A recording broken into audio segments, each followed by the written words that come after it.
नमस्कार, मैं राज पुरोहित मधुर जी। आप देख रहे हैं एस्ट्रो तक। अब एक ऐसे पवित्र पर्व की बात कर रहे हैं जिस तरफ हम बढ़ रहे हैं, जिसका नाम है नरक चतुर्दशी। नरक चतुर्दशी अर्थात जब हम धन त्रयोदशी से आगे बढ़ते हैं तो इस कार्तिक मास के कृष्ण पक्ष में जो 14वीं तिथि आती है वो चतुर्दशी कहलाती है। और नरक चतुर्दशी का मतलब ये हो गया कि आज के दिन यमराज की पूजा करना है। और यमराज को विशेष प्रावधान अर्थात विशेष रूप से आपको पूजन इसलिए करना है आरोग्यता प्राप्ति के लिए। आरोग्यता प्राप्ति के साथ साथ यमराज का जब पूजन हम करते हैं तो भय से मुक्त हो जाते हैं। और भय से मुक्त अर्थात किसके? मृत्यु के भय से मुक्त। यानी कि मृत्यु हमें आएगी नहीं आएगी इसकी भी चिंता होती है। खासकर हमारे कॉन्फिडेंस लेवल जो डाउन होते हैं कार्यों को लेकर के, हमारा काम होगा कि नहीं होगा, हम काम कर रहे हैं कैसे होगा, हम जाएं कि ना जाएं, हम ये खाएं कि ना खाएं, XYZ जो भी आपके कॉन्फिडेंस में बहुत सारी कमी आती है वह सब कुछ खत्म हो जाती है। आपका आत्मविश्वास बहुत बढ़ चढ़ जाता है। 31 तारीख की बात कर रहे हैं हम। 31 को यह नरक चतुर्दशी 30 तारीख को ही लग जाएगी। दोपहर में 1:15 से शुरू हो जाएगी। लेकिन 31 तारीख को यह चतुर्दशी 3:52 तक है। अब जो नरक चतुर्दशी का दीपदान आदि होगा वो 30 तारीख को ही होगा। तो यह स्पष्ट कर दें कि 31 तारीख को बेशक चतुर्दशी है दोपहर तक, लेकिन आप संपूर्ण दीपदान और सारी चीज़ें आप 30 तारीख को ही करेंगे। अब नरक चतुर्दशी में क्या करना चाहिए और क्या नहीं करना चाहिए, किन चीज़ों से बचना चाहिए। उपासना तो मैंने बता दिया कि आपको यमराज की उपासना करनी है। यम, और यम पुत्र किसके थे? सूर्य के पुत्र थे यम। सूर्य के पुत्र हैं शनि, सूर्य की पुत्री हैं यमुना। तो ऐसे में सूर्य के पुत्र यमराज हैं और आज उनको प्रसन्न करने का एक अद्भुत दिन है। अब क्या ना करें? सबसे पहली बात तो नेगेटिव माइनस पॉइंट की ही बात कर लेते हैं। किन चीज़ों से बचना है? अगर आप राक्षसी प्रवृत्ति के हैं, अगर आपके विचार बहुत अच्छे नहीं हैं, मांसाहार आप करते हैं, आप अन्न से संबंधित चीज़ों को आप जीवों की हत्या करके पेट भरते हैं अगर आप, तो आज के दिन मत करिएगा। क्योंकि यमराज बहुत ज़्यादा दुखी हो जाएंगे तो दिक्कतें आ सकती हैं। परिवार में भी आ सकती हैं, आपके साथ भी आ सकती हैं, आपके मित्रजनों के साथ आ सकती हैं। इसलिए प्रयास करिए कि मांसाहार मत करिएगा। आपको शराब का सेवन आज के दिन नहीं करना है, धूम्रपान से बचना है।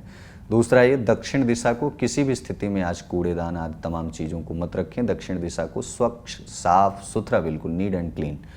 तो आपको दक्षिण दिशा को पवित्र रखना है। किसी जीव को, किसी व्यक्ति को, किसी महिला को, किसी बच्चे को आप किसी भी तरीके से प्रताड़ित नहीं करेंगे। आज के दिन आप बहुत सौम्य मधुर बोलने का प्रयास करें। तेल का दान अगर आप करते हैं तो आज के दिन बिल्कुल नहीं करना है आपको, नहीं तो लक्ष्मी नाराज़ हो जाती हैं। और लक्ष्मी जब नाराज़ होती हैं तो आपके साथ आर्थिक तंगी बन जाती है या फिर परिवार में कलह की उत्पत्ति हो जाती है। आप अधिक सोना भी नहीं है। अगर आप बहुत ज़्यादा सोते हैं तो आज के दिन प्रयास करें कि ना सोएं जब आप शाम को पूजन कर रहे हों। अब एक बात यह भी बता दें कि जब हम पूजन कर रहे होते हैं तो हम वस्त्र बहुत साफ सुथरा पहन लेते हैं, सामग्रियों को ला लेते हैं। भाव नहीं होता कि भाव कैसे, भाव कहाँ होता है? वो मोमबत्ती जलाने में, पटाखे दगाने में, और कहीं इधर उधर जाने में या वार्तालाप करने में बहुत अधिक दिखावा की तरफ हम बढ़ जाते हैं। लेकिन आपको यह पता होना चाहिए यह पर्व पौराणिक पर्व है, यह प्राचीन पर्व है।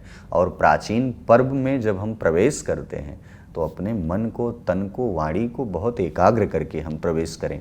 हम बाह्य दिखावे में न जाएं, हम फेशियल लगा करके उस स्थिति में ना बैठें। हमें क्या करना है? हमें ईश्वर से, उनकी तरंगों से जुड़ना है जिससे आध्यात्मिक ऊर्जा लबालब भरे। तो ये प्रयास आपको करना है। अब रही बात कि क्या करना है आज। सूर्योदय से पहले स्नान करें या सूर्योदय होते समय ही स्नान करें। सूर्य को प्रणाम करें। सूर्य के पुत्र हैं यमराज। अगर पुत्र मान लो थोड़ी नाराज़गी भी होती है तो पिता को प्रणाम करने से पुत्र भी सामंजस्य में आ जाता है कि चलो कम से कम इसके अंदर बौद्धिक बल है। महिला हो पुरुष हो, सूर्य को प्रणाम कर सकते हैं। यम के नाम का आज दीपक जलाना है। दीपक चौमुखी हो, सरसों के तेल का दीपक हो, घी का भी दीपक हो। और यह दीपक इसलिए जलाया जाता है कि मृत्यु के भय से दूर हो जाते हैं। यह दीपक रखना कहाँ है? एक तो मध्य आंगन में रखना है जहाँ पूजन आप करेंगे।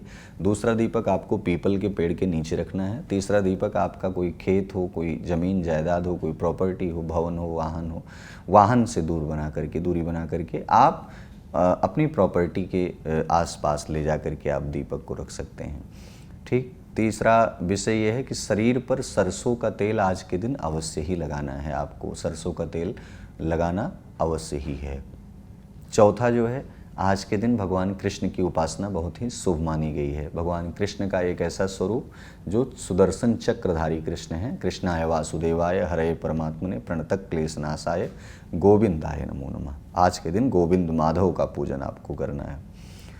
आज एक सबसे महत्वपूर्ण कार्य है, 14 जगह दीपक लगाना है। दीपक 14 जगह कहाँ कहाँ लगाना है? घर के बाहर बाह्य कोण में लगा सकते हैं, भीतर कोण में भी लगा सकते हैं, आंगन में चौमुखी दीपक जलाना है।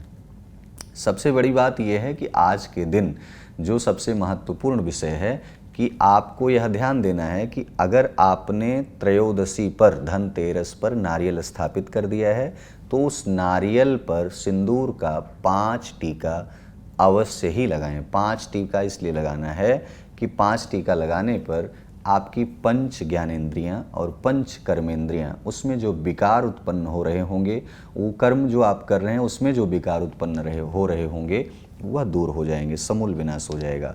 तो ऐसे में 5 जगह टीका अवश्य ही लगाएं।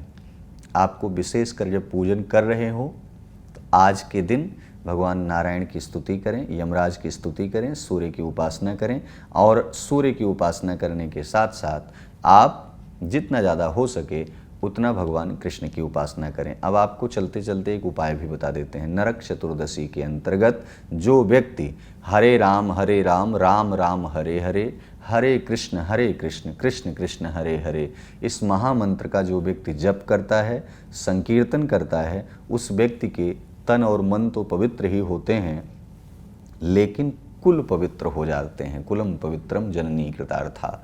तो ऐसे में कुल पवित्र हो जाते हैं, परिवार में कोई दोष नहीं रहता, शांति स्थापित होती है, आपका पूजन में मन लगता है, अपने कार्यों में मन लगता है, शिक्षा में मन लगता है, समाज में मन लगता है, आदि आदि तमाम चीज़ें आपकी बहुत अच्छे रूट पर आ जाती हैं, बहुत सही रास्ते पर आ जाती हैं। इसलिए आज के दिन जो भय से मुक्त होना है वह आपको यही करना है कि विशेषकर यमराज की उपासना करना है, कृष्ण की उपासना करना है।